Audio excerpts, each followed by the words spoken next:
যে করে আমার আশ তার করি সর্বনাশ, যদি দেখি সে নাহি ছাড়ে পাশ, হই তার দাসের অনুদাস।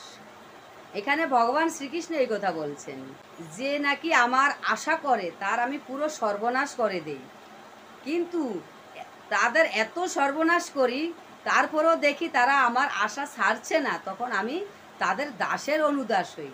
আপনি ভাবতে পারছেন ভগবান ভক্তের দাসেরও অনুদাস হন। এইখানে কিছু কথা আছে দেখুন। এক সময় আমি এক মিষ্টির দোকানে গিয়েছিলাম গোপালের জন্য প্রসাদ নেওয়ার জন্য। তাই গোপালের জন্য যখন মিষ্টি নিতে গিয়েছি তখন আমাকে দেখে মিষ্টির যে কারিগর উনি হরে কৃষ্ণ বলেছেন। তখন আমি বললাম হরে কৃষ্ণ। তো এইখানে বললাম যে আপনি আমাকে হরে কৃষ্ণ বলেছেন এবং আপনি তো ভক্তির পথে আছেন মনে হচ্ছে।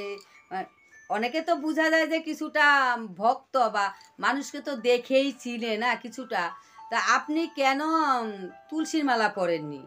আপনি হরে কৃষ্ণ বলেছেন, সবার মুখে কিন্তু হরে কৃষ্ণ উচ্চারণ হয় না, সবাই হরে কৃষ্ণ বলতে পারে না।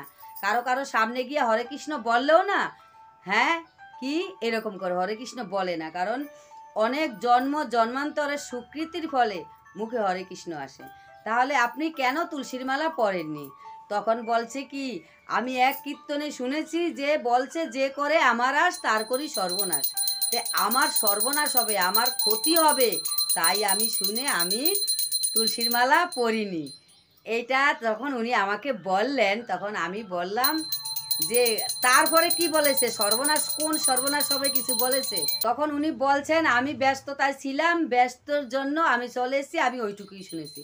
আমি বললাম তাহলে আপনি সঠিক পুরোটা না শুনে আপনি চলে এসেছেন, তাহলে যেইটুকু শুনেছেন সেইটুকুই করছেন, এরপরে কি হচ্ছে কি সর্বনাশ হচ্ছে আপনাকে তো জানতে হবে না।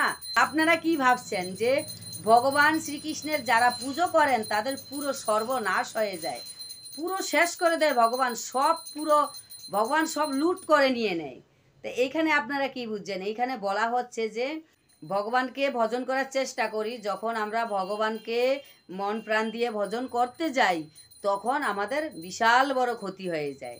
সেই ক্ষতিটা হলো যে আমাদের ভিতরে যে কাম ক্রোধ লোভ লালসা মোহ হিংসা নিন্দা মাৎসর্য সব কিছু আমাদের ভগবান লুট করে নেয়, হরণ করে, মানে এইসব জিনিসগুলো পুরো নাশ করে দেয়, সর্বনাশ করে দেয়।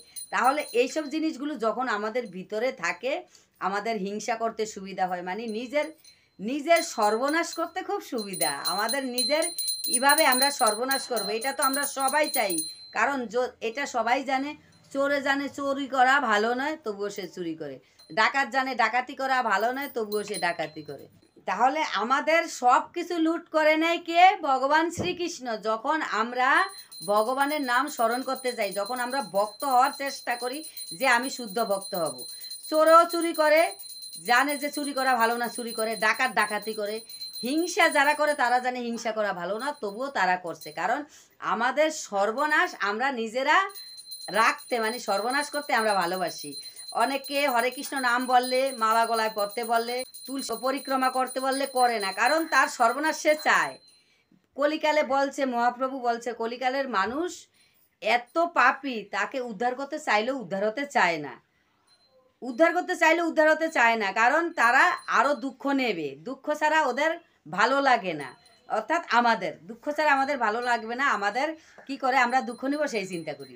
তাহলে যাই হোক এখানে কি বলছে, সর্বনাশ হয় কি, আমার সব কাম ক্রোধ লোভ লালসা মোহ এইসব জিনিসগুলো সর্বনাশ করে দেয় ভগবান। তাই আমি ওনাকে বললাম, বলার পরে উনি বুঝলো। পরবর্তী সময় উনি আমাকে বলেন আমাকে একটা তুলসীর মালা এনে দেবেন। আমি বলছি তুলসীর মালা তো পাওয়া যায়, বলতে না আপনি এনে দেবেন তাহলেই আমি পরবো। তখন আমি তুলসীর মালা নিয়ে ওর বাড়িতে শোধন করে ওনাকে দিলাম, পরে উনি তুলসীর মালা পরলো। তার জন্য এখানে বোঝা যাচ্ছে যে অনেক ভক্তরাই তুলসীর মালা পরছেন না এবং কৃষ্ণ সেবা করছেন না, যে কৃষ্ণ সর্বনাশ করে দেয়। আসলে সর্বনাশ এই একটা জিনিসেই, সেইটা হলো যে আমাদের কাম ক্রোধ লোভ লালসা মোহ মদ মাৎসর্য এই জিনিসগুলো সর্বনাশ করে দেয়।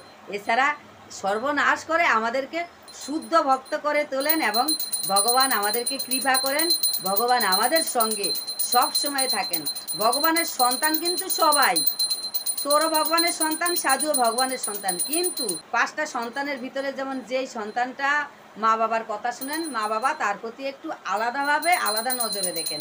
ঠিক ভগবান যেটা বলেছেন সেটা একমাত্র ভক্তরা করেন, তার জন্য ভক্তদেরকে ভগবান একটু আলাদা নজরে দেখেন। অনেকে বলেন ভগবান পক্ষপাতিত্ব করে, কিন্তু না, এটা পক্ষপাতিত্ব নয়। আপনি বিচার করে দেখুন, আপনার কথা যে শুনবে তাকে আপনি আলাদা নজরে দেখবেন, আর আপনার কথা যে শুনবে না তাকে আপনি অন্য দৃষ্টিতে দেখবেন, তাই তো? ওই জন্য ভগবান যা বলছেন তাই আমাদের করা উচিত। ঠিক আছে? হরে কৃষ্ণ।